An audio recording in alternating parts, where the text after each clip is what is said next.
Teman-teman juga perlu diketahui bahwa kasus pagar laut ini tidak hanya baru pertama kali terjadi di Kabupaten Tangerang, tetapi juga ada beberapa di pesisir lain seperti Subang hingga Makassar. Teman-teman yang membahas terkait kasus pagar laut ini, ahli hukum agraria dari UGM yakni Yance Arizona menegaskan bahwa wilayah laut ini tidak bisa dijadikan subjek sertifikat tanah, baik itu SHGB atau SHM. SHGB adalah sertifikat hak guna bangunan dan SHM adalah sertifikat hak milik. Tidak bisa dijadikan subjek. Ini pakar ahli hukum agraria yang mengatakan seperti itu. Kementerian Lingkungan Hidup telah menyegel lokasi reklamasi ini. Dan yang kedua, Kementerian ATR BPN menemukan 2 perusahaan memiliki SHGB atau sertifikat hak guna bangunan. Jadi ya gimana? Indonesia tanah surga katanya, tapi hanya dimanfaatkan oleh para penguasa saja. Dan kasus pagar laut ini saya kira amat sangat sungguh meresahkan dan bikin tragis ya. Halo, assalamualaikum teman-teman, kembali lagi dengan kami Paham Perempuan. Paham Perempuan kali ini melakukan ngaji bris bersama kembali. Jadi mari ngaji bris bersama.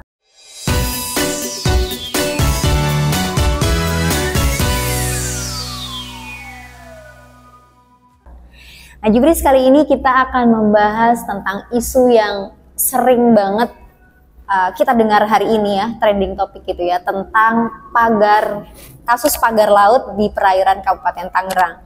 Teman-teman juga pasti udah update sebelumnya dan pastikan menyimak video ini dari awal sampai akhir agar ada kesinambungan atau satu pemahaman yang tidak ada split tentunya. Nah, sebelumnya kita di sini ingin mengutip beberapa website yang mana menghadirkan tentang fakta pagar laut di perairan Kabupaten Tangerang.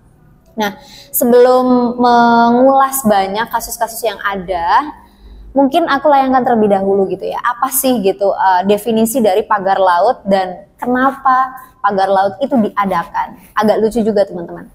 Sebelum kasus ini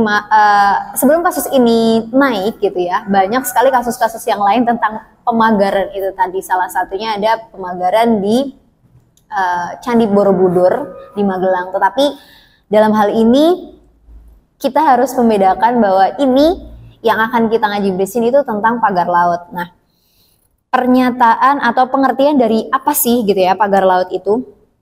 Pagar laut di perairan Kabupaten Tangerang itu berada di Tangerang, Banten. Pagar yang berdiri sepanjang 30,15 km ini terbuat dari bambu-bambu. Ada yang berbentuk seperti pagar rumah pada umumnya, atau ada yang di atasnya ada jalan setapak dengan lebar sekitar 1,5 meter dari anyaman bambu. Dan jaraknya itu sekitar 200-500 meter dari pesisir pantai, berbentuk memanjang dan berkelok-kelok. Kalau teman-teman belum bisa ngebayangin dari definisi yang saya sampaikan, teman-teman juga bisa melihat di media sosial ataupun search aja di Google. Karena memang the real of memagari di tengah-tengah lautan gitu teman-teman. Teman-teman bisa membayangkan lah bagaimana pagar-pagar itu berdiri di perairan laut.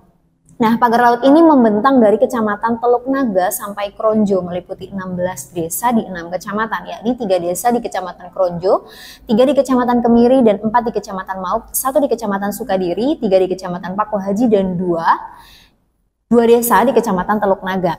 Nelayan bilang kalau pagar laut ini sudah ada sejak 2 tahun lalu dan sudah melapor ke pihak berwenang tapi tidak ada lanjutannya.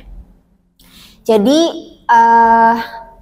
mungkin masyarakat atau kita-kita ini yang hidupnya jauh gitu ya dari perairan laut tidak bisa membayangkan gitu. Emang kenapa sih gitu laut dipagerin, atau kenapa kalau memang laut itu diberikan pagar? Dan tentunya adanya pagar laut yang sudah ada itu memiliki dampak tersendiri bagi para nelayan tentunya. Nah, di sini menyebutkan bahwa Ombudsman RI Perwakilan Banten menyebutkan ada 3.888 nelayan yang terdampak. Kerugian ekonomi sebesar 24 miliar terhitung sejak Agustus 2024 sampai Januari 2025. Hitungan ini diperkirakan dengan menurunnya hasil tangkap nelayan, kerusakan kapal nelayan akibat pagar laut tersebut, dan bertambahnya pembelian bahan bakar perahu. Kita bisa membayangkan teman-teman ketika para nelayan sedang melakukan kegiatannya mencari ikan di malam hari. Tentunya namanya laut itu tidak seperti di daratan, yang mungkin kalau di darat itu terang banyak lampu. Kalau di laut gimana gitu kan? Banyak nelayan yang kita tahu hanya sangu senter gitu ya, hanya berbekal senter seadanya dan tidak pernah terfikirkan gitu bahwa nantinya di laut itu akan ada pagar-pagar atau kayu-kayu yang sudah ditancap, tentunya dengan dilakukannya secara sadar dan sengaja. Itu kan pasti namanya di laut ada ombak ya teman-teman. Ketika ombak di laut sedang besar dan perahu tidak terkendali, itu kan tidak bisa kita kendalikan secara masif karena tidak ada pencahayaan yang maksimal ketika para nelayan melangsungkan kegiatannya di malam hari. Bayangkan betapa berbahayanya. Dan kemarin kita juga sudah update info bahwa banyak loh nelayan yang mengeluhkan dengan adanya pagar laut itu sangat merugikan para nelayan. Perahunya pada bocor gitu kan, penambahan bahan bakar, dan mereka juga bingung. Yang biasanya hanya di biasanya para nelayan itu bebas gitu ya, kemana aja, di bagian mana aja, di arah mana saja. Tetapi dengan adanya pagar laut itu jadinya membatasi, dan tadi bisa jadi bahan bakarnya semakin banyak, cepat habis. Kedua, alur yang ditempuh atau jalan yang biasanya mereka lalui itu juga tidak bisa dilewati secara bebas atau secara maksimal, dan adanya kerusakan-kerusakan perahu para nelayan yang diakibatkan dari pagar laut itu gitu teman-teman. Dan para nelayan juga bilang kita harus lebih hati-hati gitu ketika tiba-tiba ombak besar lalu mengenai pagar tersebut. Dan alternatif lain, nelayan itu banyak mengemukakan gitu ya, memutar jauh dengan konsekuensi waktu dan biaya operasional yang membengkak. Tadi bahan bakar yang semakin banyak, lalu mendapatkan ikannya semakin sedikit. Jadi kayak bingung. Teman-teman ingat ya masa-masanya COVID gitu, adanya pembatasan bahwa kita tidak boleh keluar dari area ini gitu. Bayangkan itu terjadi di perairan atau di laut. Para nelayan bingung harus melangsungkan kegiatannya, melangsungkan pekerjaannya mencari ikan itu dengan bagaimana ketika adanya pagar laut di tengah-tengah gitu ya. Nah, dan perlu diketahui juga teman-teman bahwa pagar laut itu amat sangat merusak ekosistem. Mungkin orang-orang yang mendapatkan proyek ini ya udah jalan-jalan aja gitu ya, nancep-nancepin aja gitu apa yang sudah diinstruksikan. Tapi teman-teman harus mengingat bahwa tidak hanya kerugian ekonomi, kondisi ekosistem laut juga turut terkena dampaknya atau imbas negatif dari adanya keberadaan pagar laut. Ketua Departemen Ilmu dan Teknologi Kelautan Fakultas Perikanan dan Ilmu Kelautan IPB, Pak Adriani Sunudin, memaparkan sejumlah dampak negatif dari pagar laut tersebut. Pagar laut ini memantiknya terjadi modifikasi aliran air dan sedimen, lalu gangguan biota laut, kerusakan habitat hingga pembatasan akses nelayan. Pokoknya jadi di sini tuh ya yang sengsara lagi, yang nggak enak lagi gitu. Siapa lagi selain daripada masyarakatnya, terkhusus karena di perairan atau di laut ya para nelayan itu tadi. Dan lebih lanjut, Adriani juga menyebutkan bahwa munculnya pagar laut ini merupakan bukti dari buruknya koordinasi lintas sektor pembangunan, khususnya terkait pengelolaan ruang yang mendorong pengelolaan perikanan dan keseimbangan ekosistem di wilayah pesisir, serta sentralisasi pembangunan yang masih berorientasi darat. Jadi kadang-kadang ya berita-berita hari ini gitu teman-teman yang bikin kaget dan bikin bingung para masyarakat itu ya tadi 100 hari dengan berjalannya waktu kepemimpinan Pak Prabowo dan wakilnya dan para menteri-menterinya yang kami kira sangat gemuk ini lucu banget gitu kebijakan-kebijakan yang diambil. Tidak secara mengerucut, tidak mempertimbangkan baik dan buruknya gitu. Jadi kayak masyarakat itu jadi kelinci percobaan aja gitu ya teman-teman. Dan ini amat sangat bikin kita gregetan, harus dengan cara apa lagi agar para pemilik kebijakan itu benar-benar mempertimbangkan apa yang ingin diberikan. Tentunya tujuannya bisa disebutkan atau dipaparkan itu mesejahterakan masyarakat, tapi pada kenyataannya bikin bingung masyarakat, bikin menyengsarakan masyarakat gitu teman-teman. Nah, teman-teman juga perlu diketahui bahwa kasus pagar laut ini tidak hanya baru pertama kali terjadi di Kabupaten Tangerang, tapi juga ada beberapa di pesisir lain seperti Subang hingga Makassar. Nah, memicu terungkapnya sertifikat hak guna bangunan atau SHGB hingga sertifikat hak milik atau SHM. Jadi agak lucu teman-teman di sini. Kalau kita ngomongin di darat itu ya, di tanah agraria gitu ya, dengan ATR BPN dan lain sebagainya. Lucunya juga di perairan atau di laut itu juga dibahas terkait SHGB atau SHM. Nah, di sini kita mengutip dari website teman-teman yang membahas terkait kasus pagar laut ini. Ahli hukum agraria dari UGM yakni Yance Arizona menegaskan bahwa wilayah laut ini tidak bisa dijadikan subjek sertifikat tanah, baik itu SHGB atau SHM. SHGB adalah sertifikat hak guna bangunan dan SHM adalah sertifikat hak milik. Tidak bisa dijadikan subjek. Ini pakar ahli hukum agraria yang mengatakan seperti itu.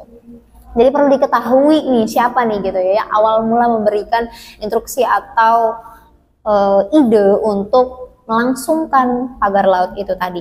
Nah, salah satu alasan mendasar wilayah laut tidak bisa dijadikan subjek sertifikat tanah atau sertif tanah adalah wilayah pesisir ini berstatus kawasan milik umum, teman-teman. Dan tidak boleh diprivatisasi. Tukas I Gusti Agung Madawardana yakni pakar hukum lingkungan UGM. Namun regulasi itu kerap kali diakali oleh para pejabat di bidang pertanahan dengan menggunakan alasan abrasi ya.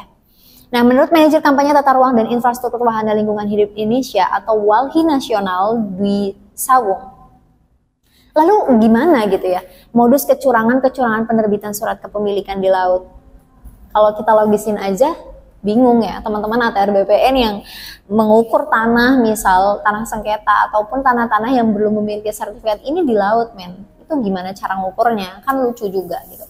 Nah, di sini juga kami mendapatkan data-data terkait kasus realnya adanya pagar laut. Yang pertama ada di Jawa Barat, kedua di Jawa Timur, dan ketiga ada di Makassar. Nah, di Jawa Barat ini terjadi di pesisir utara Kabupaten Bekasi. Pagar laut membentang di area reklamasi seluas 2,5 hektar milik PT Tunas Ruang Pelabuhan Nusantara atau TRPN. Kementerian Lingkungan Hidup telah menyegel lokasi reklamasi ini. Dan yang kedua, Kementerian ATR BPN menemukan 2 perusahaan memiliki SHGB atau Sertifikat Hak Guna Bangunan. Yang pertama dari PT CL yang memiliki luas 509,7 hektar dan yang kedua PT MAN yang memiliki 268 bidang dengan luas 419,6 hektar. Dan yang ketiga di Jawa Barat ini terjadi juga di Subang. Di perairan ini sertifikat hak milik yang dikeluarkan disebut mencapai 460 hektar. Sertifikatnya terbit dalam waktu yang berbeda, ada di tahun 2012 dan 2017. Agak lucu juga teman-teman. Nah, di Jawa Timur juga terjadi, ada 2 perairan, yang pertama di Sidoarjo dan yang kedua di Kabupaten Sumeneb. Di Sidoarjo ini ada 3 PT yang melangsungkan tadi kasus pagar laut. Yang pertama PT Surya Inti Permata dengan luas 285 hektar, yang kedua ada PT Semeru Cemerlang dengan luas 152 hektar, dan yang ketiga PT Surya Inti Permata dengan luas 209 hektar. Nah, yang kedua di Kabupaten Sumeneb ini tahun 2009 luasnya mencapai 20 hektar untuk reklamasi dan pembangunan kawasan ekonomi. Jadi ya gimana? Indonesia tanah surga katanya, tapi hanya dimanfaatkan oleh para penguasa saja.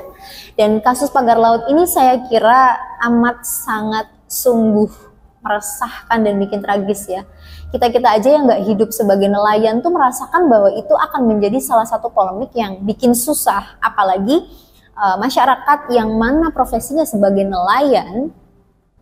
Dengan adanya kasus pagar laut itu real bisa membatasi segala macam akses yang biasanya bisa kemana-mana, tapi jadi stuck di situ gitu ya.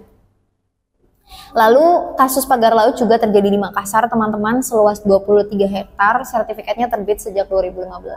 Barangkali di sini teman-teman yang menonton videonya juga mengetahui di daerah kalian ada juga kasus pagar laut, bisa mampir di kolom komentar agar semakin ke-up gitu ya ke media, dan semoga dengan adanya Ngaji Bris ini bisa menyadarkan para pemilik kebijakan untuk lebih meninjau kembali, mempertimbangkan kembali dengan hati-hati tentunya, dengan tujuan tadi mensejahterakan atau memakmurkan masyarakat Indonesia, tetapi malah menyengsarakan. Dan untuk teman-teman yang mungkin pro atau memiliki referensi lebih terkait kasus pagar laut di Indonesia, silahkan mampir di kolom komentar kami, jangan sampai sungkan. Semoga kasus-kasus ini juga bisa disudahi aja lah gitu, kalau memang gak guna tetapi malah merusak ya gitu. Semoga bermanfaat, kurang lebihnya mohon maaf, dan teman-teman pastikan sudah subscribe di kanal YouTube kami dan klik loncengnya agar teman-teman selalu mendapatkan notifikasi video-video terbaru dari kami. Wassalamualaikum warahmatullahi wabarakatuh. Terima kasih.